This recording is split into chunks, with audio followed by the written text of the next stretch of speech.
What's going on, guys? It's Gendo here, and welcome to episode 13 of For the Love of the Game, the series where I experiment with Queen's Park, the all-amateur side from the lowest of the Scottish Football League, and try to get them promoted all the way into the First Division. And today is going to be Queen's Park's first match in League One since 2009, and we're going to be taking on East Fife, and also we're going to be taking on Clyde in the second round of the League Cup. We actually got out of the first round, more on that later. Before we get into these matches, let's take a look and see how we are supposed to fare in League One. And the pundits have us automatically getting relegated right back into League Two, giving us 500 to 1 odds. Then you see Brechin, Ayr, Petershead, East Fife, Berwick, Forfar, Alloa, Queen of the South, and Dunfermline getting the nod at being promoted into the championship. Obviously, I don't want to get relegated, otherwise the series is over. So I'm going to be trying to shoot for 8th place, which is just out of the relegation playoffs. I think that's a fairly reasonable finish for with the squad that I have. So let's take a look at who are the ins and outs from this past offseason. So you take a look at some of the outs, some of the names that jump out at you that I used last season, 2 seasons ago. Ross Costello, just never was going to fit in my squad. Yes, I do like his speed and I do like his defending, but he just never was going to be as good as some of the players that I had already or even brought in. Tom Collins, I have plenty other strikers that were better than him, both attacking and speed-wise, so just never was going to feature within my side. Ross McLean was someone I brought in on a trial, then signed him, then realized that he wasn't all that good, so I'm just not going to show that one. The only player that was actually bought out by somebody, or actually sniped up by a team, was Kyle Turnbull, my left back, wing back left. Yeah, he was sniped up by East Fife, who are coincidentally the team that we're going to be facing today.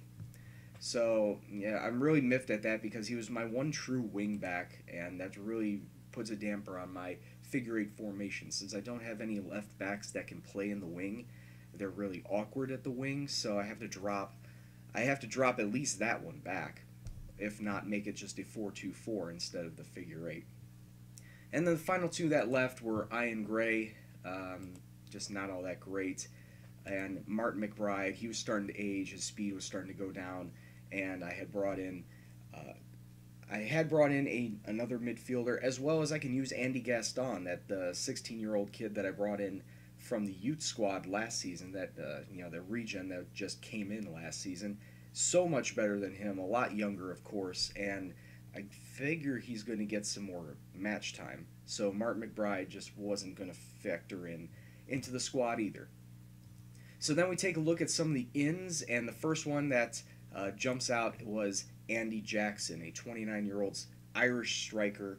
And just taking a look at some of his stats, his speed may not all be that great, but his attacking definitely up to par for a League One side. 11 on finishing, could do a little better with first touch and dribbling, but his mentals are great. And if you take a look at his stats right now, really helped us out in the cups, but like I said, more on that later. Connor Rennie, a 26-year-old center mid, basically taking the place of Martin McBride. Decent speed, 10 on pace, 7 agility, 9 acceleration, decent mentals, but his technical abilities is what popped out at me. 11 first touch, he's good on free kicks, good on long shots, and also a solid tackler in the middle of the park. So definitely going to be using him as more of a ball-winning mid to try and stop the attack from the opposition and move play forward. I have actually re-signed Danny McNulty. He was no longer on loan from us. Motherwell brought him back and then decided to release him. I picked him back up because, well, he did well for us last season, so I thought I'd bring him back and give him another chance. So Danny McNulty back on the squad, full-time now, not on a loan. As I said, Ross McLean, just take a look at him. He wasn't all that great. Definitely was not going to factor in anyways. Lewis Wilson is a 21-year-old left back from Falkirk. Good speed, decent mentals. His defensive ability could be a little better. 11 tackling, 10 on marking, but brought him in anyway on loan. So if he doesn't work out for us, I can always send him back to Falkirk. And then another loanee in Willie Scott from Celtic, a little faster than the predecessor. 17 years old, which is really good, and you can develop him for the future. And I just really like his speed. 13 on pace, 13 agility, 14 acceleration. He's got a 16 natural fitness, so he can really go. He's got a good motor on him. Good mentals.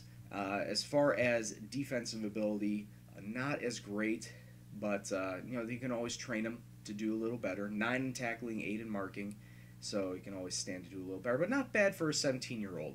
You can get up and down the pitch on the wings to help out with the attack, or at least setting up the attack. So those are all the players coming in, everybody coming out.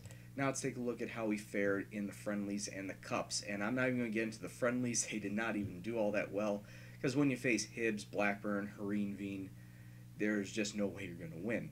But we take a look at the lone win on the schedule, and that is against Ayr. Ayr being a League One side, and we defeated them in the Challenge Cup 4-1. Andy Jackson picking up a double brace on his debut match.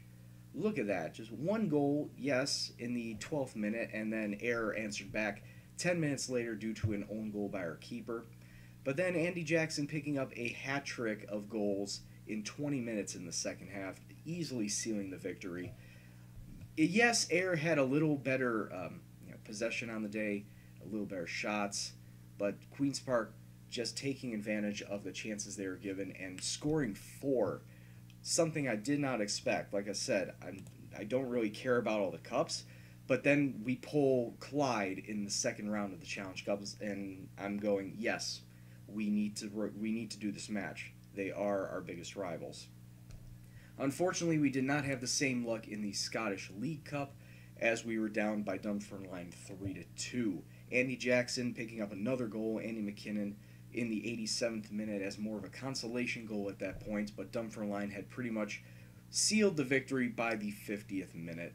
They had a lot more possession. They didn't have as much possession as us, but they had a lot more shots and shots on target. And in the end, that is how you're supposed to do it. You keep peppering the goalkeeper, and more than likely they'll go in. And it was just not to be for us on the day, but at least making it to the second round of a cup competition early on, really surprising. So today, yes, we're going to be doing a match against East Fife in the league and Clyde in the Challenge Cup. So let's get to those, shall we? East Fife, if you remember from 2 seasons ago, they really liked this formation. It was the 4-3-3, just throw everybody forward and go all-out attack. Now that I don't have my my wingbacks on the left anymore, if I want to keep up the attack, I'm going to have to go with this formation. It's no longer the figure 8. It's more of a 4-2-4, and I can always drop back to I can always drop back to the 4-4-2 if I feel threatened. So no worries on that. We're going to have McCluskey in net today. Gilmore, Milne, McNulty, and Scott. Willie Scott out on the left. Our 2 center mids will be Rennie and Anderson. Our 2 wingers will be Forsyth and Watt. And sitting up front, we'll have Andy McKinnon and Andy Jackson, who has 5 goals in 2 matches. That can only bode well for us during this upcoming season. He's going to be our primary goal scorer, and I just hope that he will continue his fine form early throughout the season. So let's kick off and see what happens. Alright, team talks went fairly well, and we kick off, and we start with the ball today in our all-red kits, as East Fife also have black and white, and since they are at home, they get the primary. So we got to look, we have some great attacking movement to start. Down in the box, Watt to Rennie, out on the wing. 30 seconds in, oh, Ross offside. I was going to say, that was some great attacking movement from us to start the match. Would have been nice to cap that with a goal. Now East Fife coming on with their attack with some great passing movement. Just skims the post on the left. Really nervy defending there. Nervy defending. But we do get the ball back. 7th minute. Rennie from 20 yards out. Take a bow, son. That was a cracker of a goal. And Queen's Park are up 1-0 after just 7 minutes. Was not expecting that to go in, but I'll take it nonetheless. Alright, and one of their players is going out injured. I'm still going to encourage the boys tell them to keep going. We're doing fairly well right now.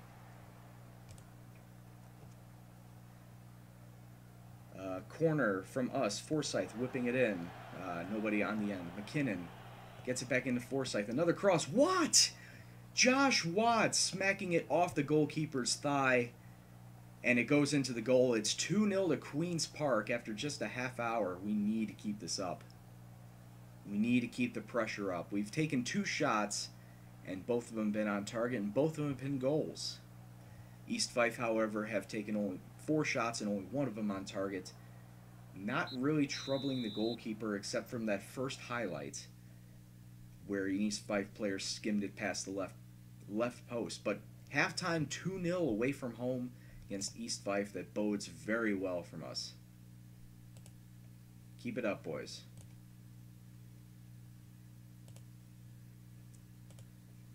Alright. Second 45 is underway here at East Fife, and we need to... I don't want to drop my wingers back just yet. I want to keep the pressure up. And here we go, Rennie. Free kick in, and it finds the head of Andy McKinnon. And Andy McKinnon makes it 3-0 at Queen's Park after 56 minutes. And this is why I didn't want to drop it back to the 4-4-2, because I wanted to keep this pressure up. And so far, it's causing havoc for East Fife. Their 4-3-3 down the middle just cannot handle what we're doing up front. And now we get another corner. Forsyth whipping it into McNulty, and that's 4. I cannot believe this. This is an absolute wonder goal. This is an absolute cracker of a game. I love it. 17 minutes to go. Okay, now I'm going to make some subs. Can I have anybody come out? I don't have anybody that can come in for Forsyth, so that's going to be a little bit of a problem. First, let me drop everyone back. Now I'm going to drop everyone to the 4-4-2.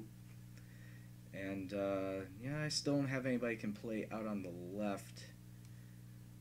Maybe I can bring in Faisra Kelleher. I can't pronounce his name. I'm not Irish. So I'm gonna play him out of position, but just because I don't want to risk Forsyth being sent off.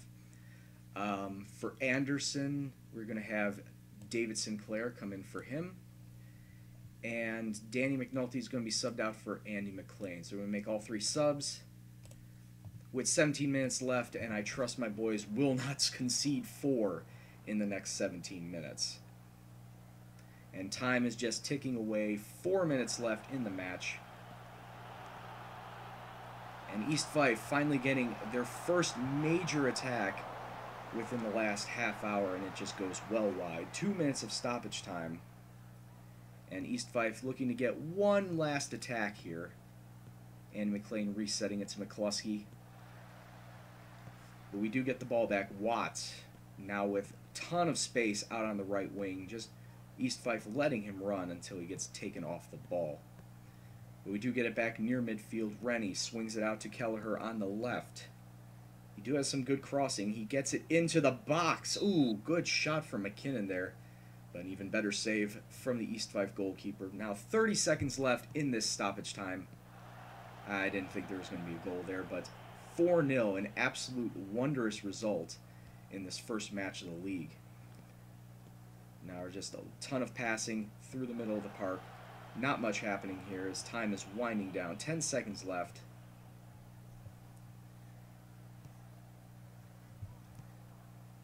And after some more clever passing, but that's an offside, and the ref should be blowing his whistle soon. There it is, full time, a 4-0 win away from home to start the league off on the right foot. That is absolutely amazing.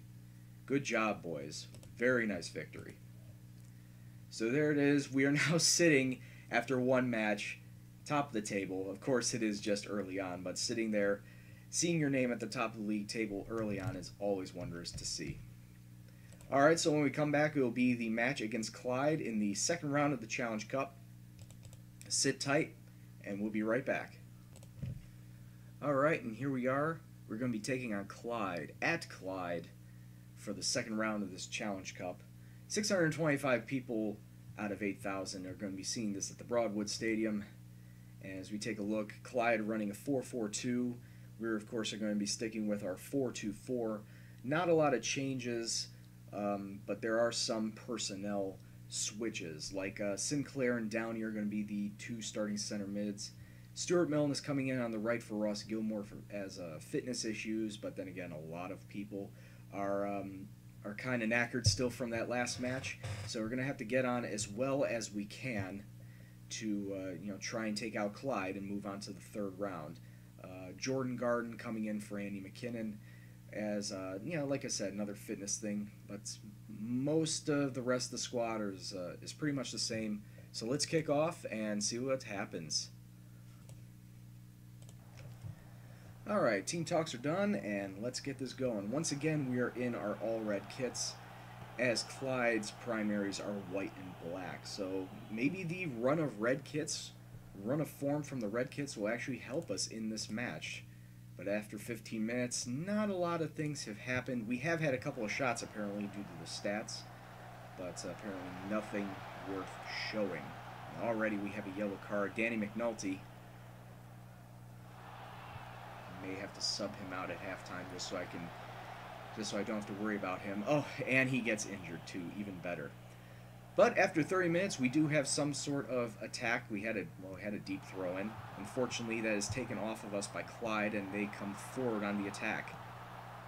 Come on, where's our defense? You have two people around him, not doing anything. Oh, McNulty turned around, and I think it's time to bring him off. Yeah, he's going to come off for Gary Kenneth, because that was all McNulty that led to that goal, and Clyde are up 1-0 now. And McNulty not being fully fit, definitely. Oh, and then my sub comes on and decides to get himself injured too. Even better. So, great. Alright, but it's only 1-0 down. It's only 1-0 down. We can do this. We can turn this around. Show me something else. Still improve.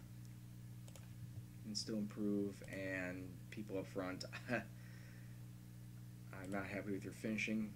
Actually, I'm going to drop everyone back now. I'm going to drop it down to the 4-4-2.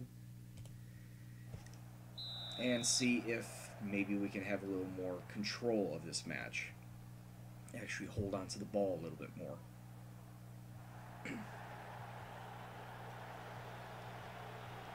Because 1-0 for us isn't that far out. We can definitely make something happen of it. But after 75 minutes now, I need to start thinking what I need to do. I need to start bringing on subs. Andy McKinnon's going to come in for Jackson, and Connor Rennie's going to come on for Sinclair. And that's going to be all my subs. So it's 75 minutes. There you go. But we do have an attacking chance here. Forsyth out to Jackson. Back into Forsyth. Good cross in. Oh, weak shot from Jordan Garden. Definitely could have had a better chance on that. And now tell everyone to push forward for these last 15 minutes. And see if we can get a tying goal. I don't know if the Challenge Cup goes directly to penalties if you finish level after 90. I did not take a look at the rules on that. Oh, Jordan Garden injured.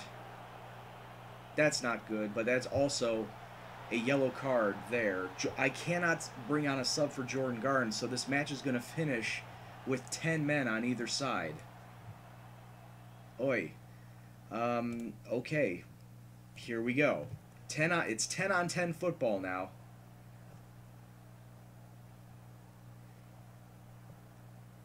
If and when this match will ever continue on. I don't like this. Because now you see you have your man getting carted off. Or he's actually still on the pitch.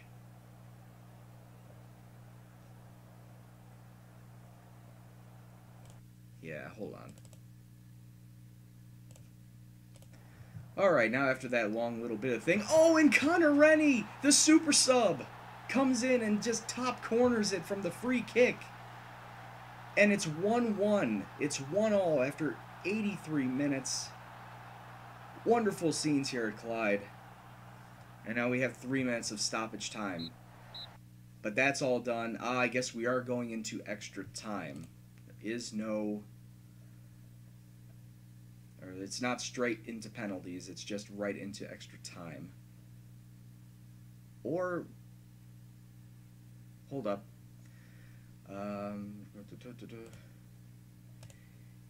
Yep, right into extra time. Here we go. 30 more minutes of football. And it's 30 minutes of 10-on-10 football at that. Since Jordan Garden is out injured on our side and Clyde are down to 10 men because of a red card, this more than likely is going to go to penalties. After the first 15 minutes of extra time have come and gone with little to no action, we kick off in the second half. And we get the ball to start. We have some good attacking movement, but it ends right there. Time still flying by. Cards are being handed out left and right. 1 minute of stoppage time, and that's pretty much it. We're going to penalties. And who do we have left in terms of penalties? Who can take our penalties? Okay.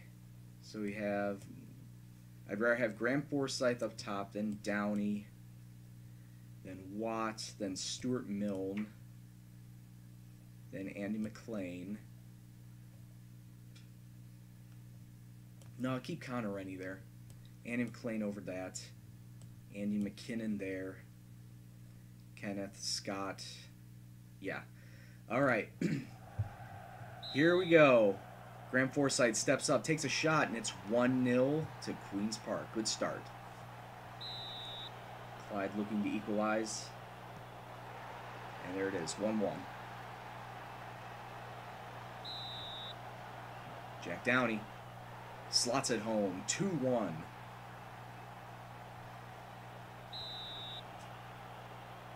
Stop it. Oh, keeper dove the right way, but it's 2-2.